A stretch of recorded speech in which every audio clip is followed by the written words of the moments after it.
Ternyata Ki Haji Mustamar turun gunung dan Gus Fuad Pleret yang sekarang ini lagi rame ya. Beliau dilaporkan akibat beliau dikatakan ya menghina guru tua. Dan ternyata dari pembelaan Ki Haji Mustamar ini sebenarnya sah-sah saja, itu bahasa Al-Qur'an. Dan nanti di dalam video ini Ki Haji Mustamar ya salah satunya mengatakan bahwasanya yang dikatakan monyet itu adalah perilakunya, mirip seperti monyet, bukan orangnya. Kalau orangnya itu tetap keturunan Nabi Adam alaihissalam, saudara sekalian. Sama-sama simak mari kita berikut. Silakan.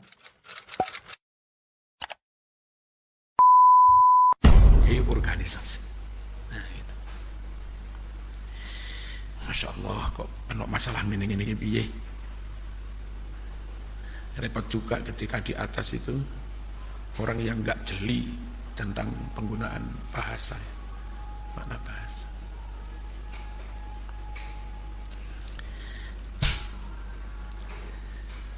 Tahsabuhum jami'a, kau kira mereka itu bersatu, berkumpul, tapi sejatinya wa qulubuhum syatta, hati mereka bercerai-berai.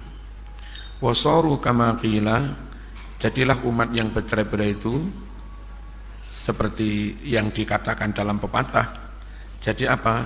Ghanaman mutabaddidah, bagai kambing yang kacau balau murat-marit fi sahra, di padang rumput, di padang pasir. Ini penggunaan kata. Sekarang ada tokoh pejuang menjaga nasionalisme NKRI, menjaga situs-situs sejarah Indonesia, situs ulama, situs pahlawan, lagi digugat gara-gara itu begini, orang atau kaum yang suka ngakal-ngakali, ya, itu dalam Quran dulu kayak orang Yahudi yang suka ngakal-ngakali hukum, dilarang berburu ikan di hari Sabtu.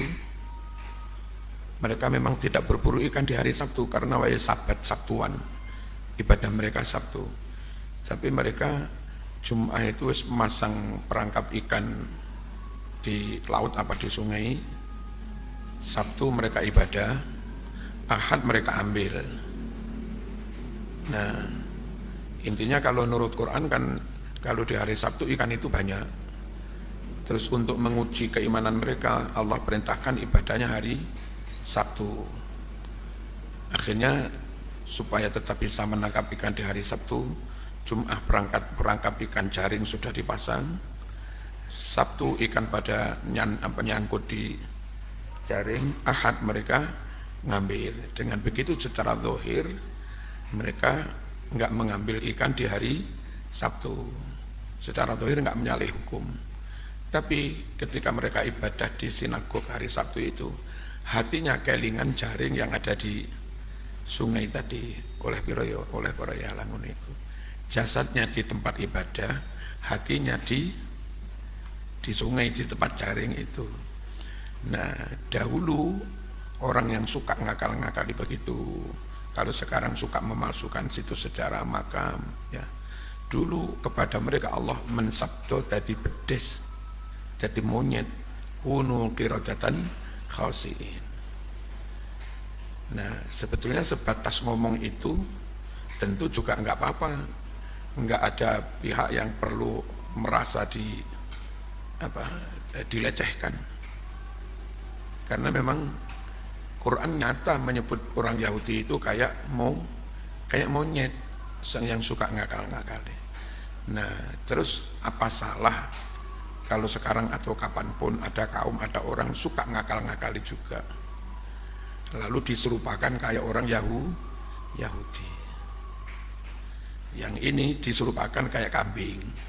Orang bercerai-berai kayak kambing di padang rumput, terus bercerai-berai, ya mesti disergap serigala atau jadi jadi objek sasaran penjaraan oleh binatang-binatang buas. Binatang buas kayak macan macam-macam langsung sergap. Nah, sing serigala enggak wani karo macan, meneng ae, ya, nunggu barangkali ada yang yang tersisa dari macan itu. Sehingga umat yang bertele-tele itu kayak kambing, bisa jadi jatuh ke tangannya perampas kayak macan, bisa jadi jatuh ke tangannya maling-maling yang nunggu mengambil menyolong yang diambil oleh macan tadi. Nah, menyerupakan orang berpecah belah kayak begini tentu nggak salah. Menyerupakan orang yang suka ngakal-ngakali, memalsukan kayak monyet-monyet, seperti Quran juga mensabto Yahudi kayak monyet, tentu nggak salah memang. Dan yang diusurpakan kayak monyet itu perilakunya, bukan orangnya. Orangnya ya tetap anak Adam. Sekarang lagi rame-rame ngamuk, panas-panas, ngajak perang. Padahal itu kan ya soal cara mengingatkan orang. Lalu di Quran juga orang-orang Yahudi, Bani Israel yang gaya kaya ulama-ulama ngalur ngidul nggo kitab sak pirang-pirang, tapi gak paham, gak iso maca, gak iso nglakoni. Itu diserupakan kayak himar. Ya, di Quran ini lah. Kama talil himari yahmilu asfaro. Tentu ibarat kayak begitu itu kalau sekarang dipakai juga nggak apa-apa. Koning gaya tok ya kayak dokter-dokter. Coba rotok pekok gak ngerti ilmu kayak himar. Yang kayak begitu itu ya memang dulu Quran menyebutnya kayak himar juga, gitu. Dan kalau seperti itu kau tuduh pelecehan, masa Quran itu yang murui pelecehan. Quran itu menyebut begitu supaya kita itu beriktibar, ambil pelajaran, ambil nasihat dari peristiwa itu.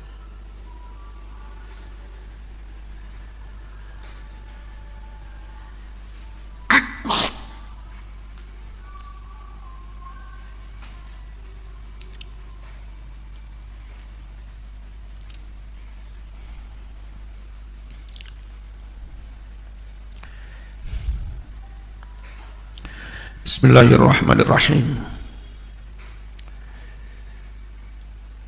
Jadilah ghanaman seperti kambing, mutabadzidatan yang murad marid, fi sahra di padang, qad ahata telah mengepung pihak kambing-kambing itu anwa usibak berbagai macam binatang buas. Fabaqauha muddatan, kalau sementara kambing-kambing itu tetap salimatan selamat. Kalau sekarang sementara selamat itu sementara saja, ditenono sak jam kas habis sama. Aja santai-santai Mas, selamat itu sementara wae. Kalau enggak segera bersatu lagi, habis. Ya, diambil berbagai partai, kader NU. Lalu karena kader NU marit di berbagai partai, antar kader NU tengkar karena kepentingan partainya beda. Kalau sementara mereka selamat, imma bisa jadi li'anna siba lam yasil ilaiha, bisa jadi karena binatang-binatang buas itu belum sampai ke kambing-kambing tadi. Wala budda min an yasil ilaiha, dan pasti pasti sampai yauman ma di suatu hari. Tinggal menunggu hari aja santai Mas. Tenang orang apa-apa loh, tinggal menunggu hari Mas. Tetap ngene hancur-hancur. Wa imma bisa jadi li'anna siba, karena binatang-binatang buas itu attatuhu al-muzahamah, saling berebut, saling berdesak, mendorong binatang-binatang buas itu ilal qital, untuk saling berperang membunuh bainaha, antar binatang buas itu. Jadi sekarang selamat, binatang buas belum datang, ya bisa jadi karena binatang buas tukaran dhisik. Nanti ada binatang buas yang menang, ada binatang buas yang kalah. Yang menang akan menyergap kambing-kambing itu, memangsa kambing-kambing. Yang kalah menengnya ngenteni turani, nyolong kesempatan. Sehingga kambing-kambing yang berpecah belah itu tetap apes. Bisa jatuh ke tangan perampas, bisa jatuh ke tangan maling-maling itu. Tetap nggak baik. Fayaghribu fariqun, sehingga satu kelompok binatang buas mengalahkan kelompok yang lain. Wa yasirul ghalibu ghasiban, binatang buas yang menang jadi perampas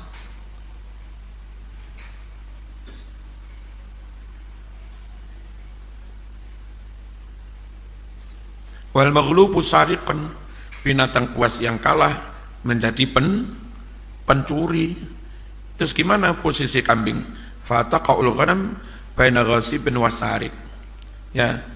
Sehingga kambing-kambing itu jatuhnya posisinya ada di antara binatang buas yang siap menyergap atau binatang buas yang sekedar terima mencuri kambing itu. Apik boleh berpecah belah. Enggak apik, enggak. Fattafarruqu sababud dha'fi wal khizlan wal fasal fi jami'il aznan. Yang namanya berpecah belah itu Mas, mesti menyebabkan lemah, terhina, gagal di sepanjang masa. Bal huwa majlabatul fasad. Bahkan perpecahan itu mendatangkan kerusakan. Wa matiyatul kasad. Dan seakan perpecahan itu kendaraan yang menghantar pada lesunya ekonomi, lesunya perdagangan. Hari ini ada postingan gudang garam itu keuntungannya turun 81%. Dan banyak perusahaan-perusahaan juga. Otomatis pajak yang masuk ke negara juga turun drastis. Harga saham juga anjlok. Ya. Penerimaan pajak juga turun, terjun bebas.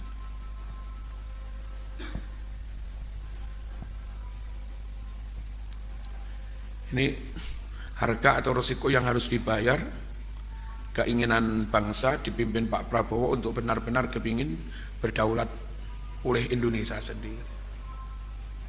Penguatan nasionalisme itu mesti beberapa investor oligarki merasa rugi. Akhirnya mereka ngancam mencabut investasi, saham mereka jual, uang mereka bawa ke luar negeri. Dari dulu yang namanya pengen mandiri mesti sorok, mengencangkan ikat pinggang. Makanya kalau menurut saya, kalau memang tekadnya pengen benar-benar berdikari, berdiri di atas kaki sendiri, berdaulat temenan, oke, lapar nggak apa-apa, tapi ayo bareng-bareng. Jangan ada yang lapar, ada yang kenyang. Dan sekaligus masyarakat sampai ke bawah diedukasi. Ini pukung ya enak Mas, telo ya enak Mas, mode ya enak Mas, uwi ya enak Mas, gembili enak Mas, ganyong ya enak, ya garut ya kena, bonggol gedang ya kena, rebung ya kena. Allah menyediakan banyak bahan makanan di alam ini. Tinggal masyarakat modern Gen Z ini perlu diberitahu, dilatih bahwa itu juga makanan.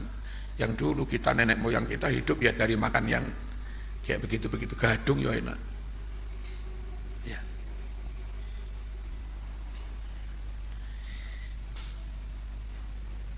Terus sembarang tidak harus serba listrik. Tidak harus serba elektrik, digital, enggak harus. Sumur buka maneh nimbo kena. Nimbo itu soro. Tapi nyuwun sewu, di embargo luar negeri pun kita hidup. Kalau semuanya serba bergantung mesin, di embargo kita mati. Nimbo ra biasa nimbo. Gak nimbo gak oleh banyu tenan. Ya, terbiasa makanan siap saji, nyaman, praktis, tapi di embargo mati. Jadi praktis itu enak, tapi terjadi ketergantungan. Kalau kita gelem soro, goreng dewe, masak dewe, gawe pawonan, gawe kayu. Lah nyumpet piye golek sandal-sandal amo diobong. Kena nggih cetek geni. Hidup kayak begitu soro, tapi mau dihidup kayak apapun kita tetap eksis, tetap hidup. Orang kayak Singapura begitu, listrik diputus dari Riau, gas diputus dari Riau ngene. Tapi wong Trenggalek, wong Blitar Selatan, wong Malang Selatan, bah ning kutono apa gak urus panggah mangan, panggah masak. Sebetulnya lebih mandiri. Coba-coba pondok lah. Kan ono tanah ning kono, gawe kupu-kupuken. Ya. Terus ono pawone masak-masak ning kono, cah-cah lanang. Ya. rame-rame dimasak ning kono dipangan. Ya rada soro disawang ya ora pate pantes mahasiswa kok ngliwat dhewe. Enggak masalah. Pertama ngirit, yang kedua mesti wareg. Yang ketiga mandiri. Terus ben gak mubazir saiki gara-gara gawe gas. Nek pinggir dalan ana kayu ditebangi kan mubazir. Mesti dibuat dibiarkan sampai busuk. Nek Sumatera babati sawit atau babati karet mau di permajaan mesti mubazir. Kalau dulu kena ingin ngobong botol, kena ingin ngobong genteng, kena ingin masak, gak mubazir.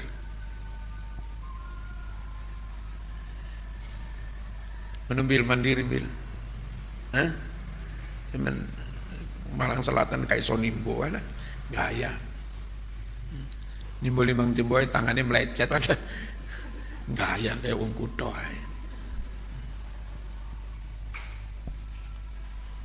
Dan pola-pola hidup seperti itu bisa eksis tanpa gaji. Guru-guru dinia, guru MIM tanpa gaji, kalaupun ada 50.000 di depan, tapi bisa hidup. Hari nandur dewe masih kapate akeh, supaya nggak bolak-balik ngetok nih duit gawe tuku bumbu macam-macam. Engko godhong pre gampang lho, nandur neng pot sekitar rumah. Lombok yo nandur dewe, terong nandur dewe, pokung nandur dewe. Ya pengen gizi ngingu pitik dewe, pengen dok yo ngereng-ngereng dok dewe. Nah, begitu. Terus anak sing kuliah karo diingokne wedhus 4, 5. Semester sepisan bayar SPP ngedol wedhus loro. Tuku maneh. Gak bayaran itu iso hidup. Pola-pola hidup mandiri. Bocah saiki enggak bayaran ya pusing. Belajarlah, maka nong gawe gubuk nang mburi kana. Ya. Masak-masak gawe pawonan, akeh kayu nganggur. Mateng terus gorene ya pangan rame-rame nang kene, sing mangan ya sing urunan tok ae. Sampai pirang grup masak ngono kono.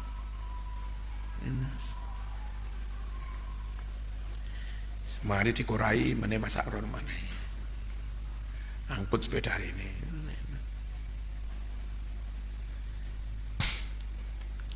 Bismillahirrahmanirrahim.